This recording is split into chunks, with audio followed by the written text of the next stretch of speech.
All Israeli space is built on Palestinian space. Al-Tantura is not an exception, but is actually fits within a wider systematic erasure of Palestinian geographies and systematic targeting of Palestinian bodies. Tantura is just one of the over 400 Palestinian towns and villages that were destroyed or ethnically cleansed during the Nakba. Many of the towns, villages, and cities that survived were renamed and repurposed. Bir al-Saba became Beersheba. The city of Jaffa, once one of Palestine's main commercial hubs, is now part of Tel Aviv. Ain Hod village in the north is now Ain Hod, an artist colony. The mosque has been turned into a restaurant. A lot of Palestinian homes have been turned into galleries. Israel buried Palestinian history in other ways too. After the Nakba, Muslim historical sites were destroyed. Forests were planted over the ruins of destroyed villages, and evidence of the Nakba was systematically concealed in Israeli archives. And when Israel invaded Lebanon in 1982, the army looted the Palestine Liberation Organization's research center, stealing thousands of documents they had been collecting for 17 years, along with manuscripts, microfilms, and other parts of the PLO's vast cultural archive. There's systematic denial of a Nakba in the official Israeli narrative. It's not only about the state and the state structures and the institutions denying that, but this is, a ripple effect of a discursive effect, that runs throughout Israeli society, through universities, through the army, through, the creation of public parks and leisure spaces on the ruins of Palestinian villages that create a condition whereby the settler lives without acknowledging or recognizing the continuous dispossession that's happening against Palestinians. And that's why a lot of Palestinians say al-Nakba mustamirra, or the Nakba never ended, because over 70 years later, Palestinians still feel they're being dispossessed of their land by the Israeli state.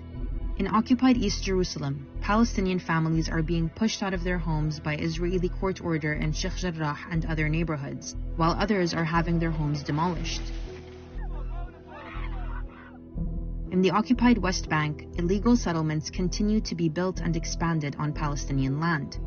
According to the UN, 2020 marked a record year of settlement expansion in the occupied West Bank and East Jerusalem over the past 5 years, with over 20,000 settlements moving further along in the construction process. In the occupied Golan Heights, Israel plans to double its settlements. In the Gaza Strip, a siege restricts the movement of Palestinians who have been subjected to regular Israeli airstrikes.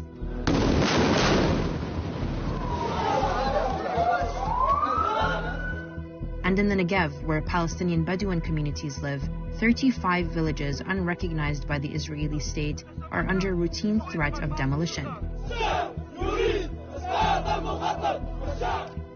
Al-Araqib is one of these villages. It's been demolished 197 times. In order to settle the land, you need to dispossess the land of its residents, and this is the logic that informs Israeli settler colonialism, and that's why we call it settler colonialism in the first place. So if the Israeli society is not able to reckon with the present of how that manifests and continues through its universities, through its education, through its public transportation system, through these different strategies, continues to implement this logic of dispossession and continues to be complicit in it, then I can't see how these, as they deem them, discoveries that are based on the testimonies of perpetrators can actually create, a transformative change of how Israeli society thinks about settlement, about occupation, about the massacres that they commit against the Palestinians. Since the documentary's release, the Palestinian Authority and some Israeli leftists have called for the site of the mass grave to be excavated and for an investigation to be launched. Not many are hopeful. The Haaretz article itself says, quote, "The grim events at Tantura will never be completely investigated. The truth will not be known." The Israeli army has declined to comment on the film and its findings. As for whether the Nakba is more likely to be acknowledged in the Israeli mainstream after all this, it doesn't seem likely. In the lead editorial Haaretz published to follow up the piece, it writes that, quote, "The tragic hero of this story is Teddy Katz." Another article in the Jerusalem Post casts doubt on the findings of the film and calls the massacre a, quote, "controversy." The piece also describes a scene in the documentary where the Israeli soldiers discuss whether a monument should be installed where the village Tantura once stood. Quote, most oppose the idea. Part of what this story does about Tantura actually, by claiming it or framing it as a discovery, is that it shows us actually a very important Israeli logic, which is the logic of discovery. You know, the fact that they now, even when they discover a massacre, they're able to contain it within their Israeli discourse and exceptionalize it as bad behavior. So even if more stories are gonna come out, and you know, trust me, more stories are gonna come out in the future, so many more stories. The Israeli settler colonial media or academia is going to try and exceptionalize them.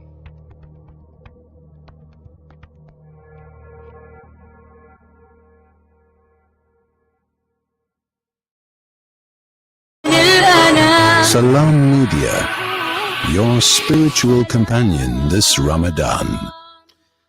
Okay, 4:46 a.m. on the dot. Welcome back. Yeah, so that was a clip about some, you know, history, taking you back, some heritage about Palestine and a little village called Tantura. Might be forgotten in some parts of the world, and I just thought we should, you know, touch on it so that we understand and remember and not forget. We should know heritage and what exactly transpired there in the little village of Tantura. Okay, so it brings us now to 4:46 on the dot. A quick look at the Suhoor time ending this morning, inshallah, at about 5:05 a.m. on the dot for Johannesburg. The Suhoor will end in Durban at 4:54. So you got about another 8 minutes to go, inshallah. Port Elizabeth at 18 minutes past 5, and in Cape Town 46 minutes. So you've got about an hour still to go for Suhoor to end there. Okay, now we're going to touch on some Ramadan food tips, and we've been sharing with you some Ramadan dishes, why you should eat evos, etc. This morning is one of the topics I'm going to share. And also I'll share with you some healthy benefits with regards to the health benefits. Now I've got something interesting, a health benefit of the pan leaf. Okay, so little did we know. Now, you know, as per some of the experts, and I'm getting this obviously from the Times newspaper and the Times website also as well, New York and the Times of India as well. Now, where many places are blessed with natural ingredients, they loaded with essential nutrients and minerals. One of these, you know, plants, and one such ingredient is a betel leaf, known as a pan leaf. Right, a betel leaf, and it's a powerhouse of nutrition.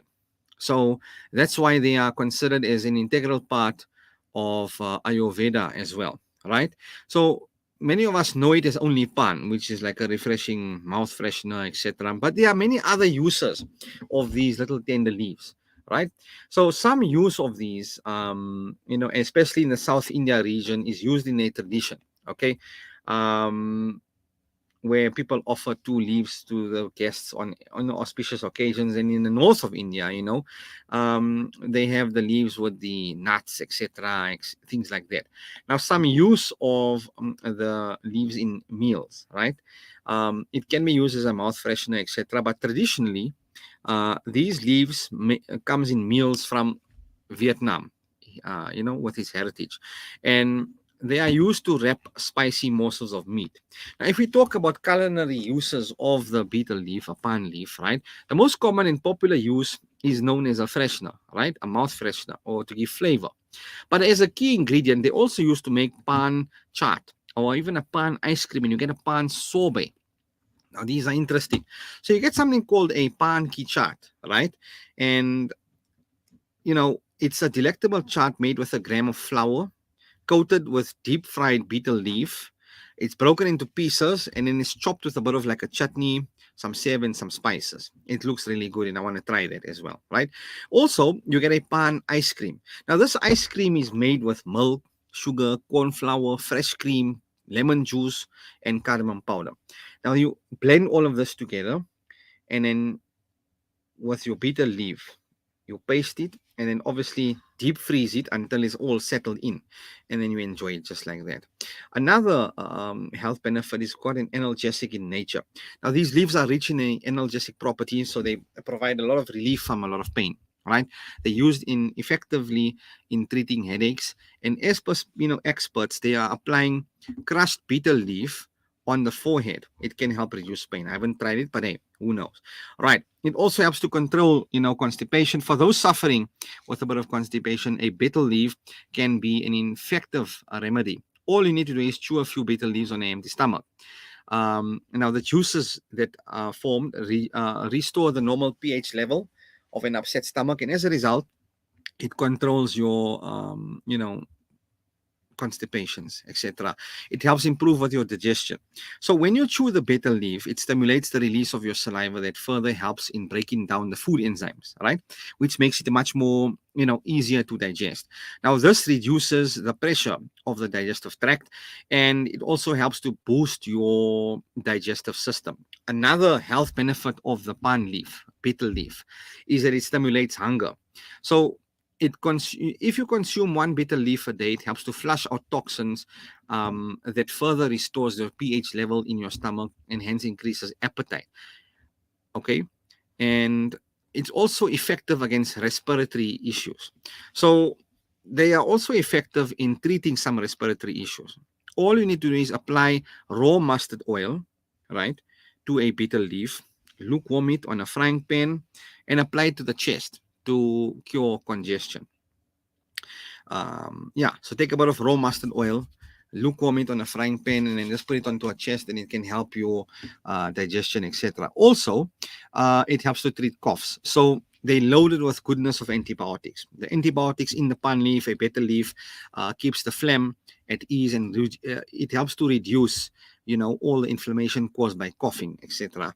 So these are just some of the health benefits of your betel and your pan leaf. All right. Now, why we should eat a bit of avocados today? I'm going to share with you just one or two, and we'll touch more on it in depth tomorrow. Right.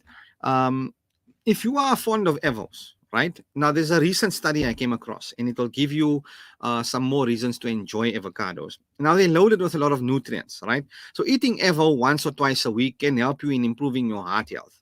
Now, let's take a look at this.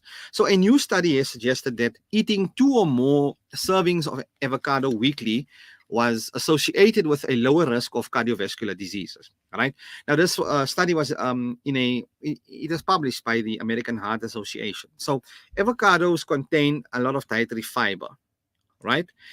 It's got unsaturated fats, especially monounsaturated fat, and also it's got favorable components, right, which are associated with good cardiovascular health.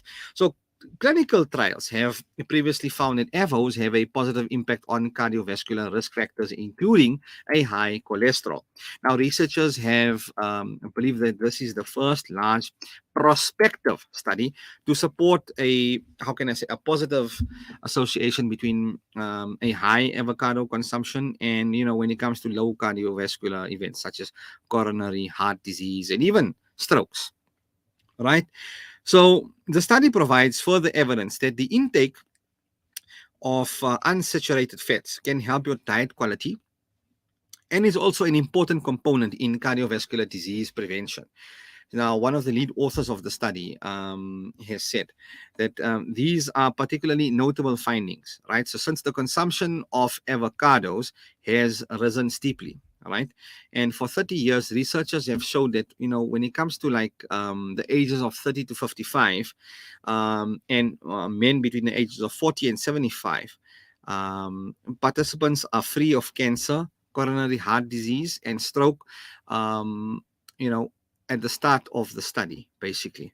And other findings is that coronary heart disease events and strokes during more than 30 years of following up have shown that diet using food frequencies and, they calculate your avocado intake, right, based on this. So one serving is equal to half of an avocado rather, or half a cup of an avo. That's one serving. Right. So what the analysis has found is that after considering a wide range of cardiovascular risk factors, like it says that at least participants who ate 2 servings of avo each week, right, you've got a 16% lower chance or a risk of cardiovascular disease and a 21% lower risk of coronary heart disease compared to those who never or rarely eat an avo. So based on this statistical model, You can replace half a serving daily of margarine, butter, eggs, yogurt, cheese, and processed meats with the same amount of avocado. And it's associated with about 16 to 22% of a lower risk of cardiovascular disease. All right, and then tomorrow I'm going to talk about Evo a bit more in depth in detail. So in a nutshell, basically, the findings are quite significant, and it's a good health practice to follow. All right, and okay, time it's now 5 minutes to 5 a.m. A quick ad break coming up, inshallah, and then we're going to have your suhoor time. Will wrap up shortly. Don't forget.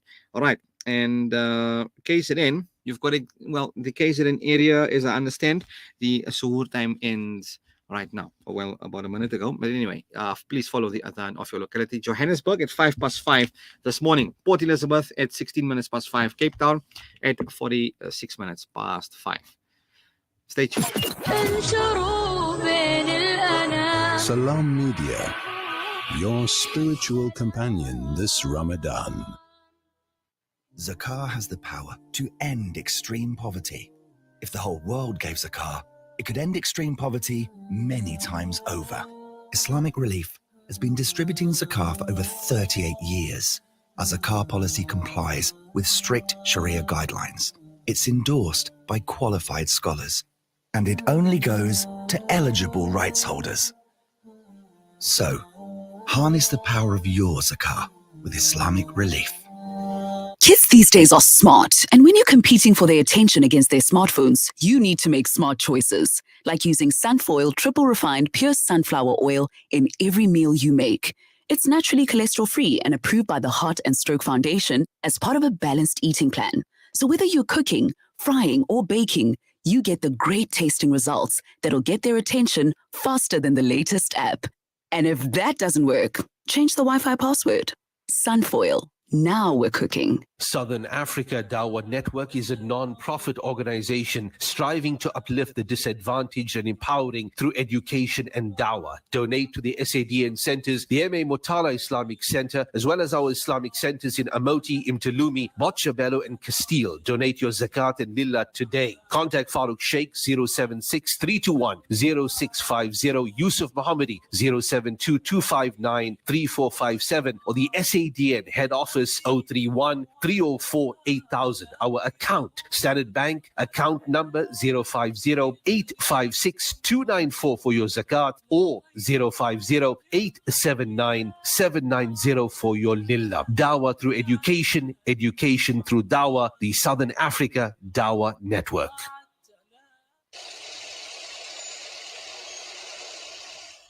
Are you looking for a cross-border road transport company that is committed in achieving high safety standards, who is fast and efficient, and also excel in customer service?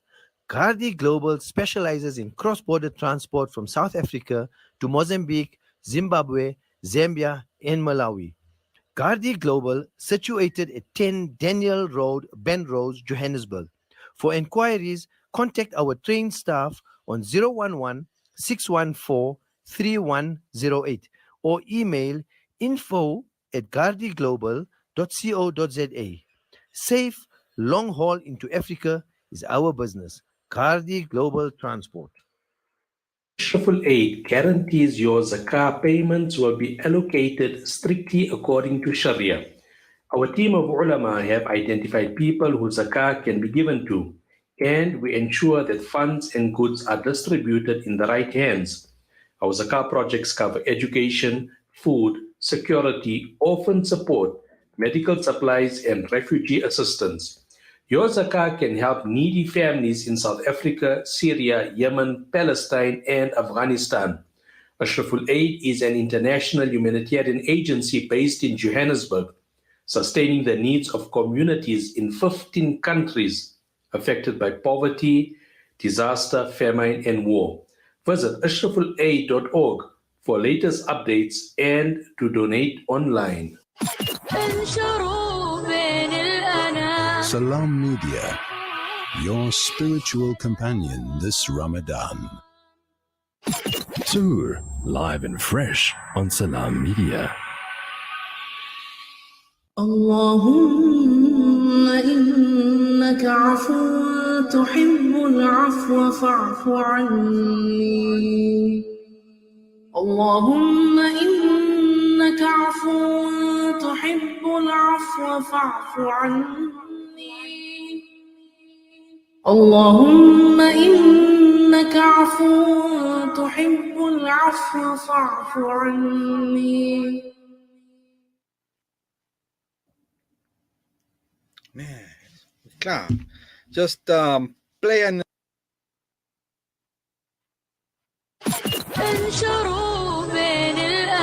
Salam Media, your spiritual companion this Ramadan.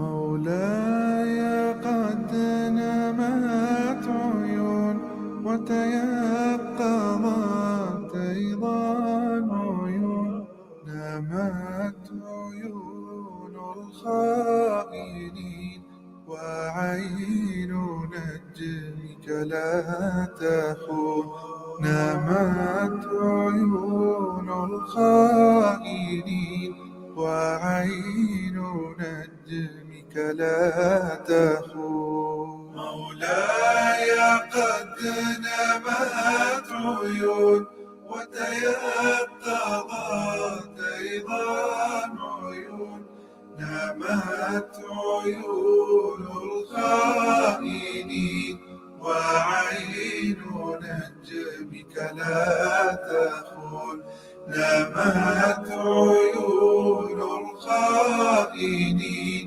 وعين نجمك لا تخون ترنو إلينا وهي ساهية عن الدنيا الخون تراه أذهلها جلال الله أمر القرون أتراه أذهلها جلال الله أمر القرون مولاي قد نمت عيون وتيقظت أيضا عيون نمت عيون الخائنين وعين نجمك لا تخون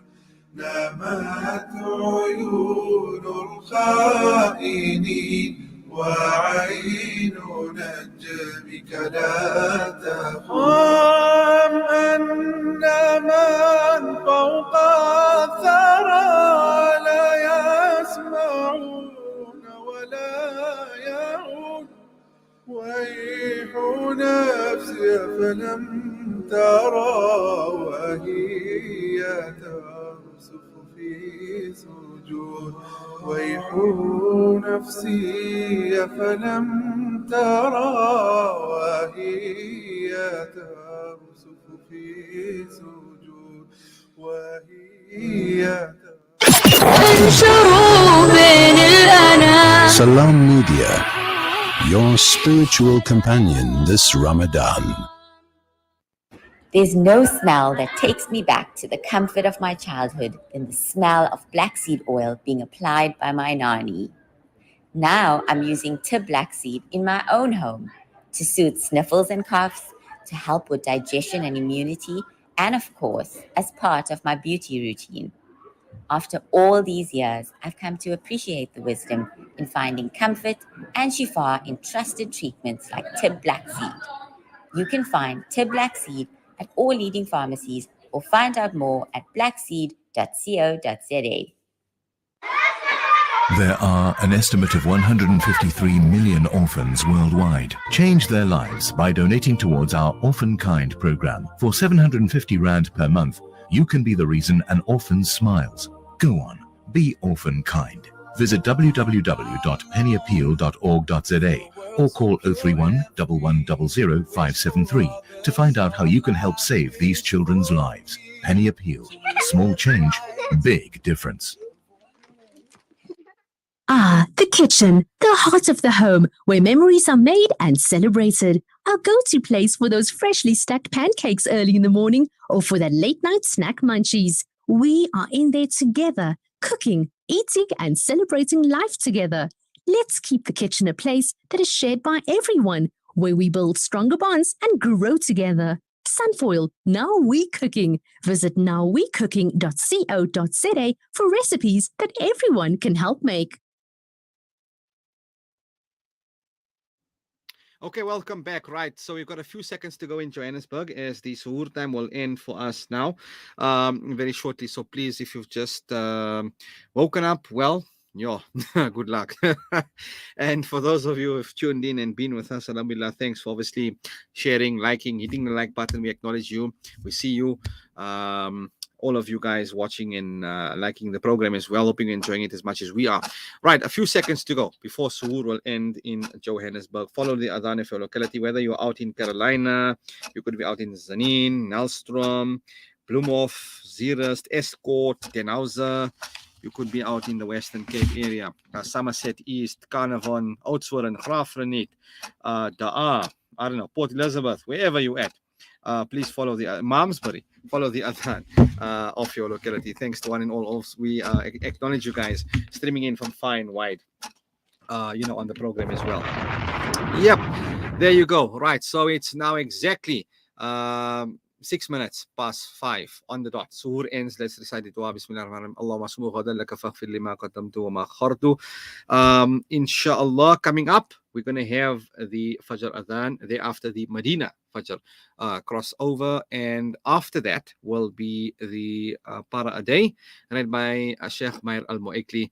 That's still to follow. Coming up a bit later will be Ashraf Karda and the team at around about 8 a.m. this morning. You can catch them and join in and listen.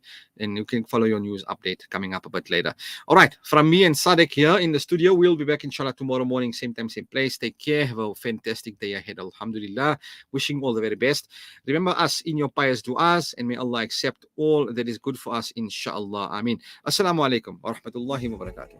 رحمن يا رحمن ساعدني يا رحمن اشرح صدري قرآن